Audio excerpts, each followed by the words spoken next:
MMV ടോക്കിൻ്റെ മറ്റൊരു എപ്പിസോഡിലേക്ക് ഏവർക്കും സ്വാഗതം. ഇന്ന് നമ്മുടെ സുഹൃത്ത് ചോദിച്ചിട്ടുള്ള ചോദ്യം, ജനിച്ചു എന്നതുകൊണ്ട് ഇങ്ങനെ ജീവിച്ചു പോവുകയാണ് എന്നുള്ള ഒരു മനോഭാവം ഉണ്ടല്ലോ, അതായത് അത് എങ്ങനെയാണ് മാറ്റാൻ പറ്റുക, അല്ലെങ്കിൽ അതിലെങ്ങനെ അച്ചീവ്മെൻറ്റുമായി കണക്ട് ചെയ്യാൻ പറ്റും എന്നുള്ളതാണ്. അതായത് ജനിച്ചതുകൊണ്ട് അങ്ങനെ ജീവിച്ചു പോകുന്നു. നിങ്ങളുടെ ജീവിതത്തിൽ വലിയ മാറ്റങ്ങൾ ഉണ്ടാവണമെന്ന് നിങ്ങൾ ആഗ്രഹിക്കുന്നുവെങ്കിൽ, നിങ്ങളുടെ ജീവിതത്തിൽ വിജയങ്ങൾ ഉണ്ടാവണമെന്ന് നിങ്ങൾ ആഗ്രഹിക്കുന്നുവെങ്കിൽ, അതിന് നിങ്ങളെ സഹായിക്കുന്ന ഒരു വലിയ പ്ലാറ്റ്ഫോമാണ് അൻവർസാം മാജിക് വൈബ്സ്. നിങ്ങളെ അതിനുവേണ്ടി ഒരുക്കുവാൻ സഹായിക്കുന്ന ഒരുപാട് കോഴ്സുകൾ മാജിക് വൈബ്സ് എന്ന് പറയുന്ന ഈ പ്ലാറ്റ്ഫോമിൽ അവൈലബിൾ ആണ്. നമ്മുടെ ജീവിതം എന്ന് പറയുന്നത് വലിയൊരു അനുഗ്രഹമാണെന്ന് നമ്മൾ മനസ്സിലാക്കേണ്ടതുണ്ട്. കാരണം ജീവിതത്തിൻ്റെ ഒരു മൂല്യം, വാല്യൂ തിരിച്ചറിയാത്തത് കൊണ്ടാണ് ഇത്തരം ഉള്ളൊരു ചിന്താഗതിയിലേക്ക് വരുന്നത്. നമുക്ക് ലഭിക്കപ്പെട്ടിരിക്കുന്ന അനുഗ്രഹങ്ങളെക്കുറിച്ച് കൃത്യമായൊരു ബോധ്യമില്ല എന്നുള്ളതാണ് അതിനർത്ഥം. നമ്മളൊന്ന് ചിന്തിച്ചു നോക്കിയാൽ നമുക്ക് മനസ്സിലാക്കാൻ കഴിയും, നമ്മുടെ ജീവിതത്തിൽ നമുക്ക് ലഭിച്ചിട്ടുള്ള അനുഗ്രഹങ്ങളുടെ എണ്ണം. പലപ്പോഴും ഞാൻ നമ്മുടെ സ്റ്റുഡൻസിനോട് പറയാറുണ്ട്, നിങ്ങൾക്ക് ലഭിച്ചിട്ടുള്ള അനുഗ്രഹങ്ങളുടെ ഒരു ലിസ്റ്റ് തയ്യാറാക്കുമെന്ന്. അപ്പോൾ ആദ്യമൊക്കെ എഴുതുമ്പോൾ 1-2 കിട്ടുക.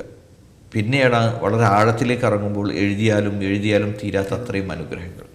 അപ്പോൾ സ്വാഭാവികമായിട്ടും ഈ ചോദ്യങ്ങൾ ചോദിക്കുന്ന ആളുകളുടെ മാനസികാവസ്ഥ എന്ന് പറയുന്ന ജീവിതത്തോടുള്ള മടുപ്പാണ്. പലപ്പോഴും അവർ പല പ്രയാസങ്ങൾ നേരിട്ടിട്ടുണ്ടാവാം, അവരുടെ ജീവിതത്തിൽ പല പരാജയങ്ങളും സംഭവിച്ചിട്ടുണ്ടാവാം. പക്ഷേ ഇതിനിടയിൽ അവർ മറന്നുപോയ ചില കാര്യങ്ങളുണ്ട്. അവരുടെ ജീവിതത്തിൻ്റെ മൂല്യങ്ങൾ, അവരുടെ ജീവിതത്തിൽ ഇതുവരെ അവരനുഭവിച്ചിട്ടുള്ള സ്നേഹം, അവർ നേടിയെടുത്തിട്ടുള്ള നേട്ടങ്ങൾ, ഈ കാര്യങ്ങളെക്കുറിച്ച് അവർക്ക് കൃത്യമായൊരു ബോധ്യമുണ്ട് എങ്കിൽ തീർച്ചയായും ജീവിതത്തെ വളരെ പോസിറ്റീവായിട്ട് കാണാൻ കഴിയും. അപ്പോൾ ഈ 3 കാര്യങ്ങളെക്കുറിച്ച് നല്ല ബോധ്യമുണ്ടായിരിക്കുക. പിന്നെ ഏറ്റവും പ്രധാനമെന്ന് പറയുന്നത് മുമ്പിലേക്ക് നോക്കുമ്പോൾ ലക്ഷ്യമുണ്ടായിരിക്കുക എന്നുള്ളതാണ്. എന്താണ് എനിക്കിവിടെ ചെയ്യുവാനുള്ളത്?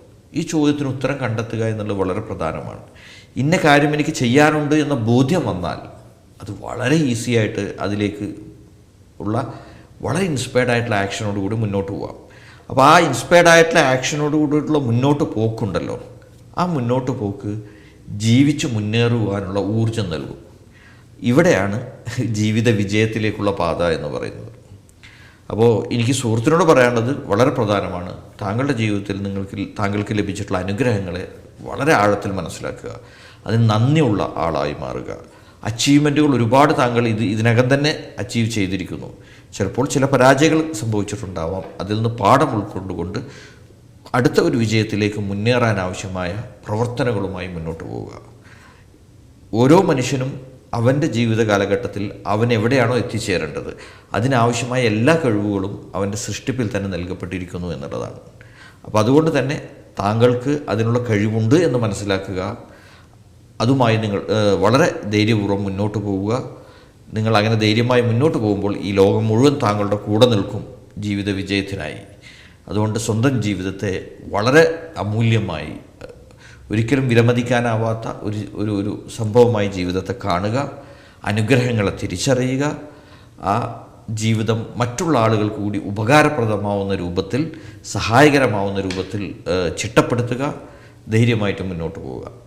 ജീവിതത്തെ വളരെ ഊർജ്ജപരമായി കാണുകയും അതിനെ സിസ്റ്റമാറ്റിക്കായിട്ട് കൊണ്ടുപോവുകയും ചെയ്യുക എന്നുള്ളതാണ്. അതെ, ജീവിതത്തിൽ നമുക്കുണ്ടാകുന്ന ഓരോ വൈബ്രേഷനും വളരെ പ്രധാനമാണ്.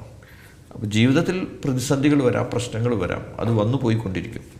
പക്ഷെ അതിനേക്കാൾ ഉപരിയായിട്ട് നമുക്കൊരു ലക്ഷ്യമുണ്ടാവുക, ലക്ഷ്യത്തിലേക്ക് വളരെ ഇൻസ്പയർഡ് ആയിട്ട് നമ്മൾ വർക്ക് ചെയ്യാൻ തയ്യാറായാൽ, പ്രവർത്തനാത്മകമാകാൻ തയ്യാറായി കഴിഞ്ഞാൽ ജീവിതത്തെ വളരെ സക്സസ്സിലേക്ക് കൊണ്ടുപോകാൻ നമുക്ക് കഴിയും എന്നുള്ളതാണ് സത്യം.